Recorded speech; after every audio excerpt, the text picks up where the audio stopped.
Hello and welcome to The Agenda. I'm Stephen Cole. This week, get ready, Player One. We're looking at how the gaming industry has become the richest and the most successful sector in global entertainment. Who is going to win the next generation console wars? Microsoft Xbox X Series or Sony's PlayStation 5?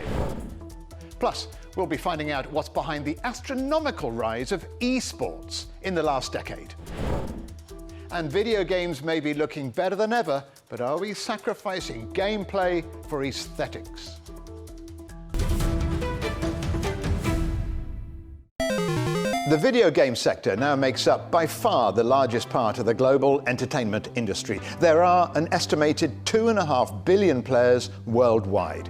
It's become a cultural force with an impact unlike anything since the arrival of television. And it's not just a social impact, there's a lot of money to be made too. In fact, the global gaming market is worth 10 times as much as the film or music industry. At the end of last year, one of the world's most popular games, Fortnite, brought in revenues of $1.8 billion, while the world of eSports generated over $1.1 billion globally, a figure that's expected to rise by at least 50% next year. And the best-selling console game of last year, the latest in the Call of Duty franchise, Modern Warfare, has shifted 30 million units at up to $80 a time. For context, that means it's brought in about the same amount of money as the world's highest-grossing movie of all time, Avengers: Endgame. The two biggest global players are China and the United States. 5 years ago, China's video game revenues overtook the US, making it the #1 country in revenue and player count. On average, around 640 million people play video games in China, accounting for over 25% of the world's gamers. One of the main reasons video games have reached new heights in the last few years is live streaming, where gamers record themselves playing at home through platforms like Twitch. And while the pandemic has hit most industries hard, the gaming world has remained in rude health. Before COVID-19, Twitch had 15 million daily visitors, but at the height of lockdown in March, those numbers hit record highs of 22.7 million daily visitors. But 2020 was always going to be a big year in gaming, regardless of the pandemic. That's because 2020 is the year that Microsoft and Sony release their next generation of consoles, the Xbox X Series and the PlayStation 5, offering not just shiny new hardware, but subscription services too, giving users access to more games than ever before, as well, of course, as giving themselves access to billions of dollars in revenue.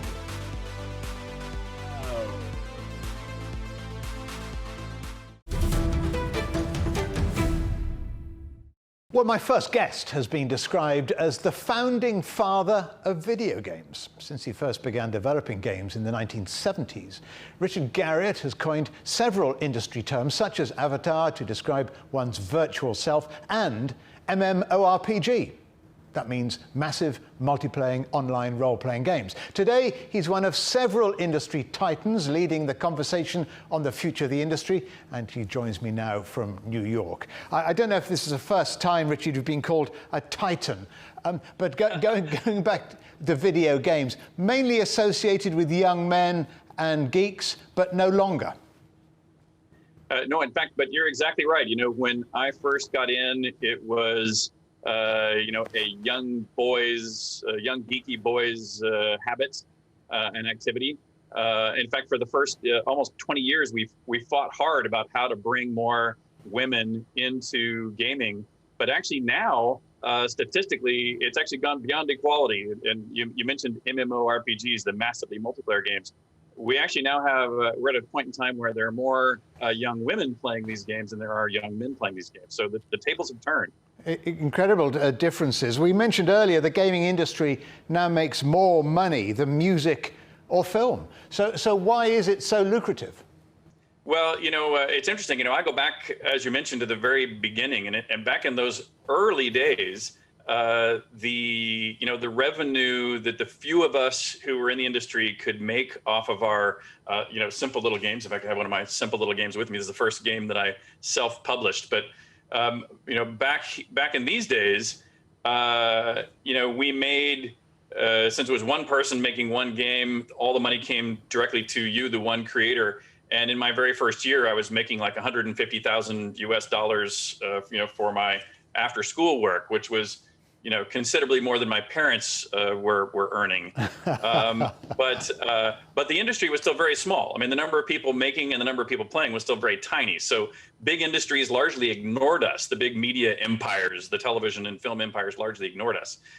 But as it grew, it was interesting to watch how the tides have turned. And as you mentioned, now video gaming or computer gaming, they're both from a revenue standpoint, from an employment standpoint, and frankly, from a social impact of the art standpoint, it is now, video games are now bigger than all television, all movies, all music combined, times about a factor of 10. So it is a completely dominant art form now, but that has fundamentally changed the way it gets done. But Richard, it's so lucrative.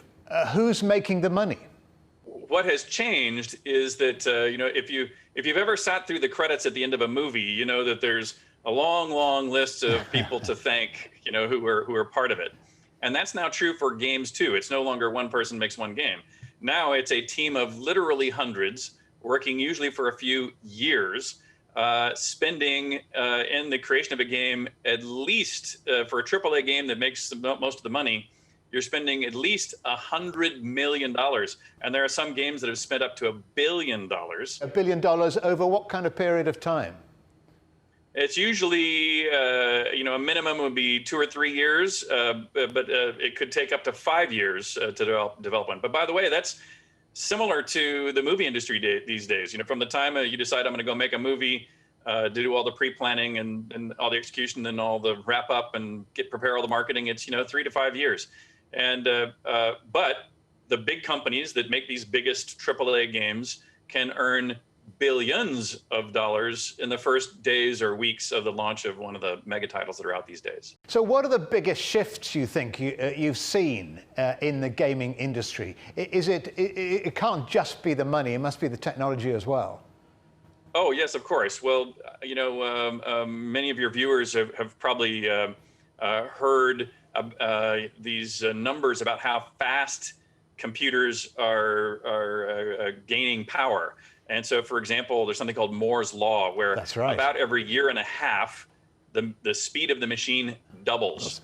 And that's been true since the early days of the Apple II, my Apple II that I have here behind me. Yeah. And so if you think about the 40 years or so that games have existed, the machines are now literally millions, if not billions of times faster, and have similar increases in memory and other capabilities. And so, one of the things I find most exciting about today is that for the most of that 40 years, the race was just to take advantage of that power to make it look better, to make it sound better and look better. So games were almost exclusively fighting on whose looks and sounds the best, and the most like a reality engine. They may look better, but are they better? Is there a criticism style over substance? That is exactly what I'm saying, is that I would argue that the art, the artistry, the meaning to, if you read a good book or you watch a great movie, of course you want great special effects, especially if it's an action movie, but you're really there to find a story that touches your heart or touches you deeply or tells you something about the human condition. And games have been so caught up in the struggle to just take advantage of the hardware that games often, not always, but often fell short of what I would call great art.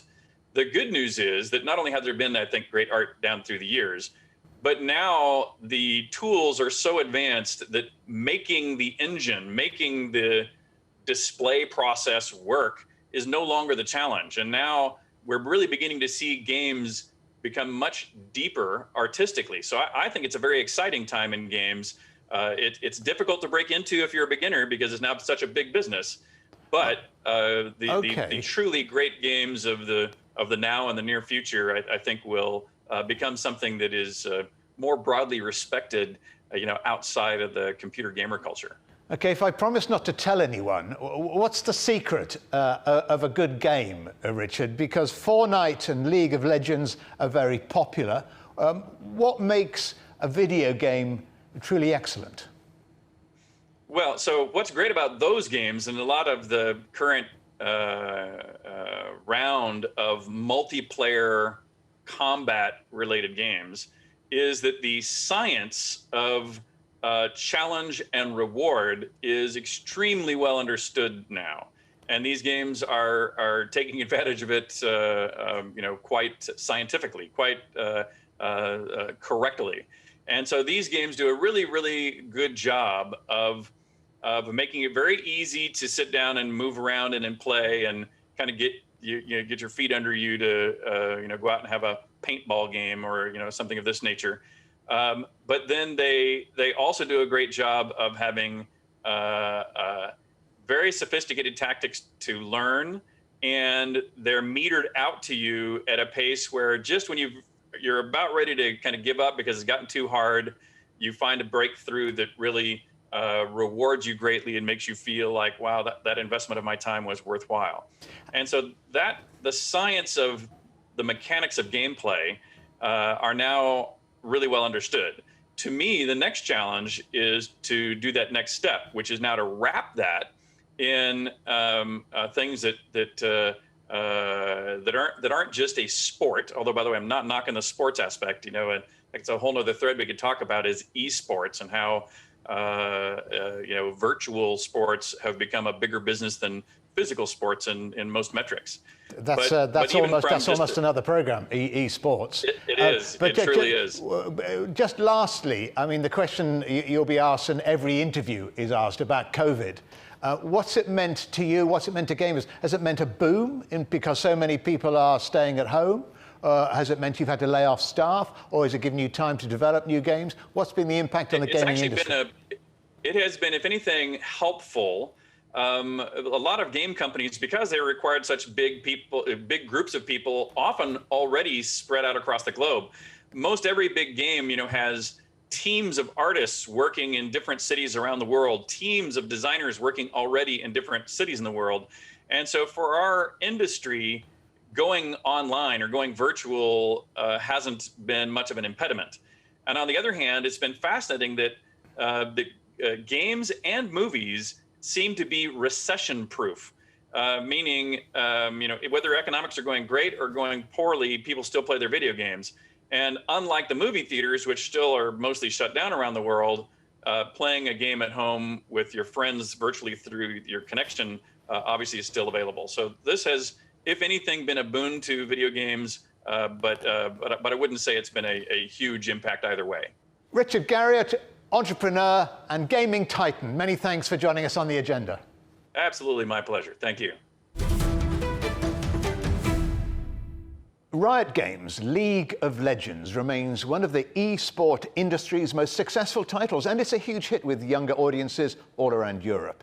To discuss the future of e-sports and much more, I'm joined from Shanghai by Leo Lin, the head of Riot Games in China and the co-CEO of TJ Sports. Leo, what are some of the ways the gaming industry you think has changed over the last 10 years? Are esports, do you think, the ultimate form of video games? I think the overall gaming industry changed a lot in the past few years, especially now. It's more like a way of how people live. And I think it's also a new lifestyle. And also, I think it's a new fashion in my point of view. And especially, esports has become a very popular format of the young people to enjoy their life and to participate into this such exciting sport format. So I think it's very hard to determine whether this is the ultimate form. But I think for sure, it is still in a rapid growth and also have huge potential in the future. Why do you think then League of Legends is so successful? I think the core is, I would say, the most important factor, as I see, is we do care a lot about what our players will think and how they may like this event or may like these sports. So when we consider all the factors, when we prepare the plan, when we do all the operation, and we do all the creative. We really want to put ourselves into the shoes of our players and think about what they may like.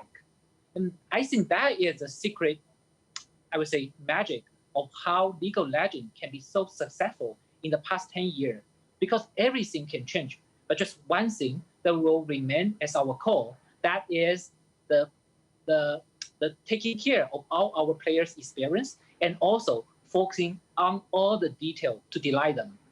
What is the most crucial factor then in making a successful esports market? Is it funds? Is it talent? Is it policy design? What is it? We can always have different types of events.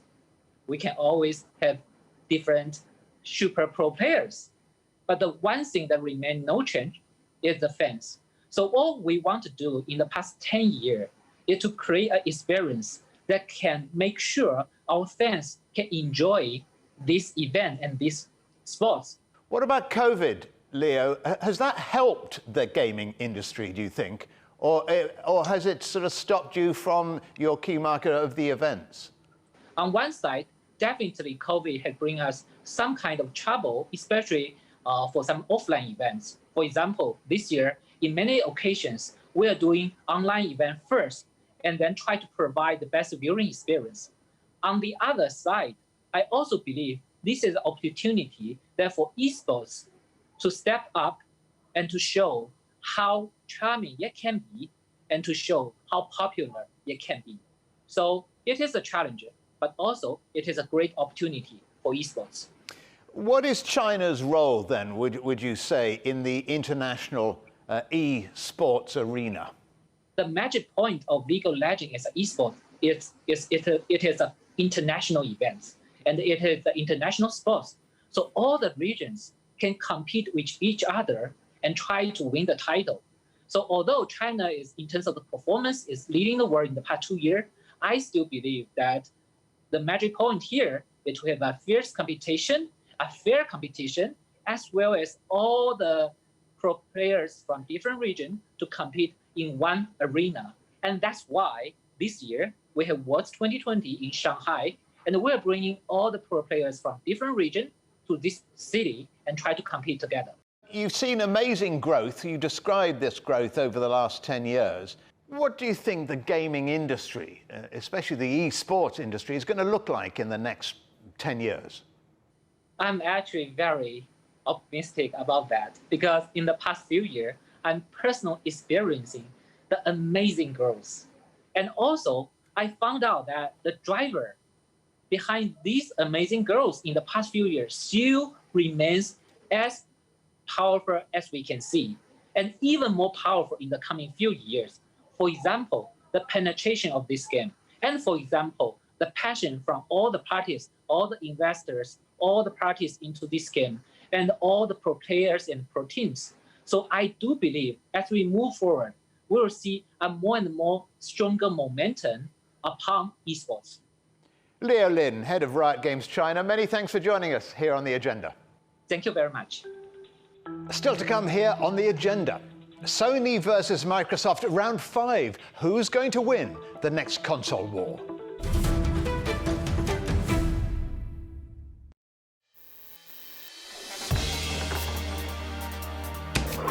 The world has changed under the pressure of the pandemic.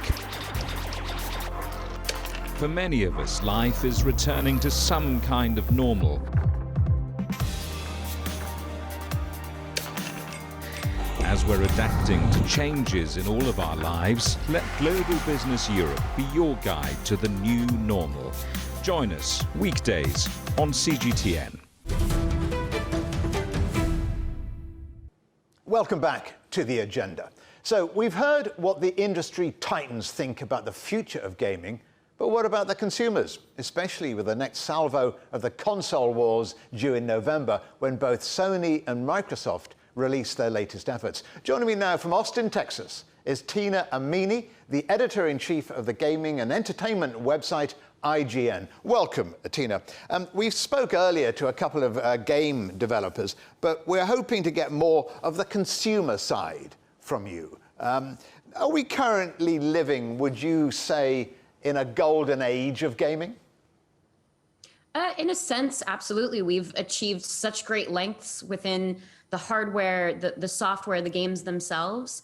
Unfortunately, it's come in the middle of a pandemic, so certainly there have been constraints on those hardware manufacturers and including on those developers. But that said, everybody's trucking through, and by the time that we're actually able to get our hands on the PS5 and the Xbox Series X, I think you're going to see a really big burgeoning of impressive games, very immersive games, unlike what we've seen before. Well, as you say, the next salvo in the console wars is coming up in November, the Xbox Series X and PlayStation 5 respectively. Is there, do you think, a clear favourite amongst the two? So we actually consistently poll our audience on IGN, and it is a consistent PS5 consensus.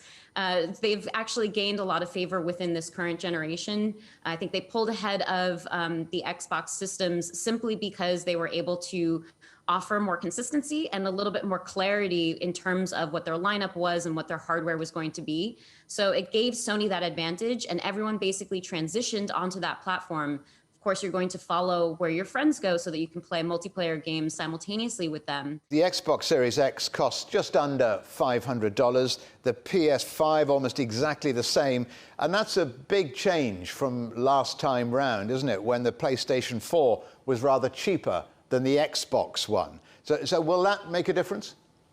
Absolutely. Price is one of the most important things. And it's interesting because this generation and the announcements leading up to it have been particularly strange. Microsoft and Sony have been playing a bit of a game of chicken. So we actually only just recently got the announcement for the release dates for both hardware and then also the pricing model. So it was good to see that they're both competitive against one another, and they both have budget systems. Xbox has the Xbox Series S, PlayStation 5 has a discless PlayStation 5.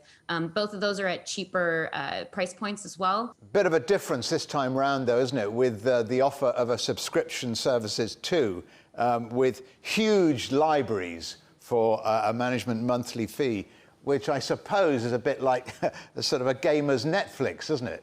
Xbox actually introduced Game Pass a while ago, so this is something that you can participate in within the current generation, and that really is a big part of what their basically their motto is moving into this new generation as well. They're very much about creating that ecosystem for gaming and not constraining anything within one particular piece of hardware. Sony, on the other hand, has been a little bit more precious about the PlayStation 5 experience and driving towards a new PlayStation 5 community, essentially. Well, another giant of cloud-based gaming is Google Stadia. Has that taken off in the way you would have expected?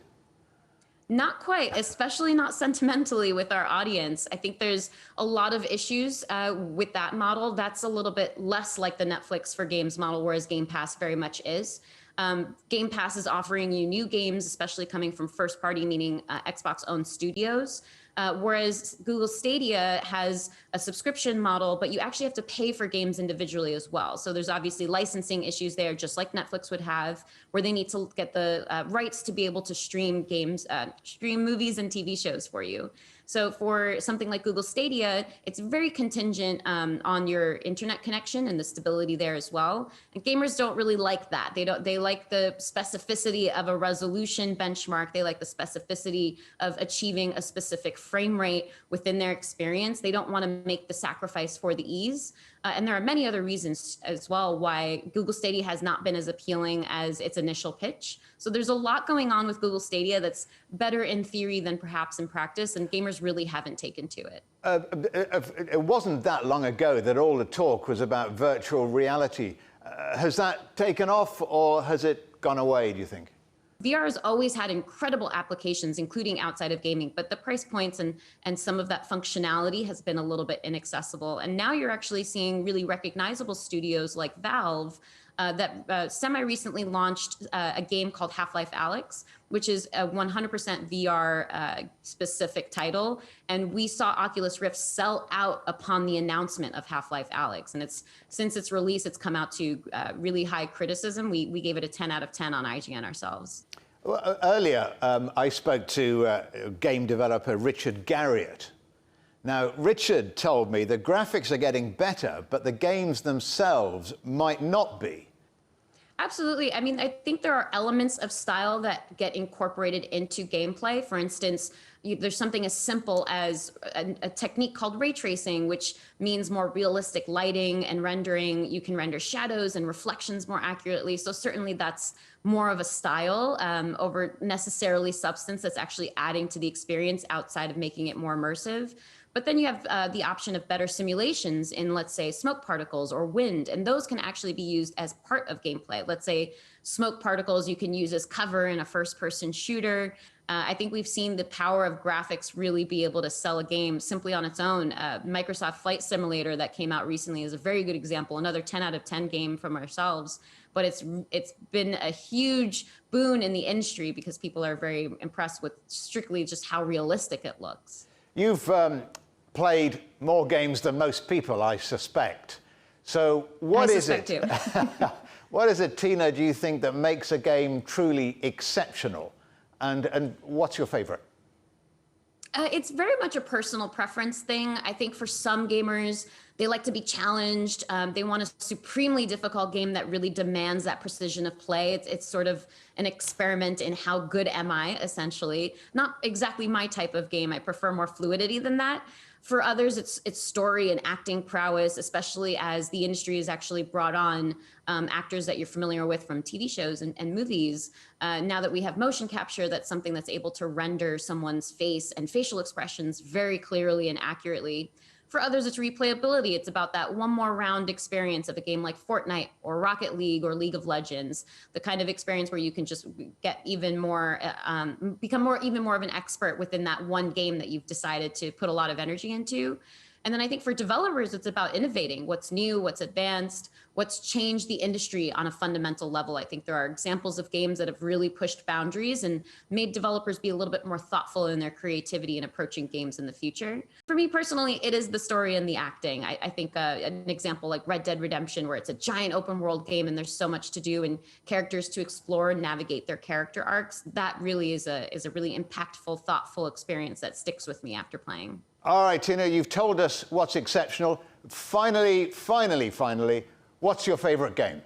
You know, I always say my favorite game of all time is Final Fantasy X, but that's given a very personal experience that connected me with the game. I had a surgery at the time and I was able to, while being bedridden, able to explore this amazing world with the characters and have these magical abilities. It really takes you out of your real life experience and gives you something substantial. A little bit of fantasy every now and again doesn't do any harm at all. Tina Amini, many thanks indeed for joining us here on The Agenda. Thank you so much. My pleasure. Gaming could be one of the few industries that may have actually benefited from the pandemic. While cinemas and music venues were closed, people at home picked up their gaming controllers from the comfort of their sofas and kept the gaming industry in very rude health. But even without the pandemic boost, gaming, eSports and streaming have all become a central part of global culture. For example, by the end of this year, global eSports revenues are expected to reach over $1 billion, and that's from a standing start in the early 2000s. It's also driving technological innovation in computing.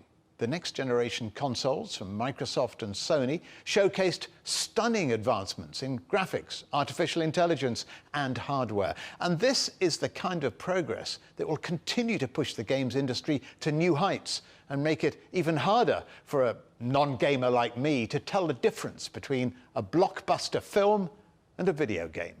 So the perception about video games being only for the young and the lonely are long gone. The reality is gaming is already the multi-billion-dollar entertainment industry of today and of the future. Coming soon on The Agenda. In a city of the future, will everything be within 15 minutes reach? We'll be looking at urban life after COVID. Don't forget, for more Agenda content, you can visit our website or you can follow us on Twitter and Facebook. But for now, from me, Stephen Cole, and all the Agenda team here in London, it's goodbye.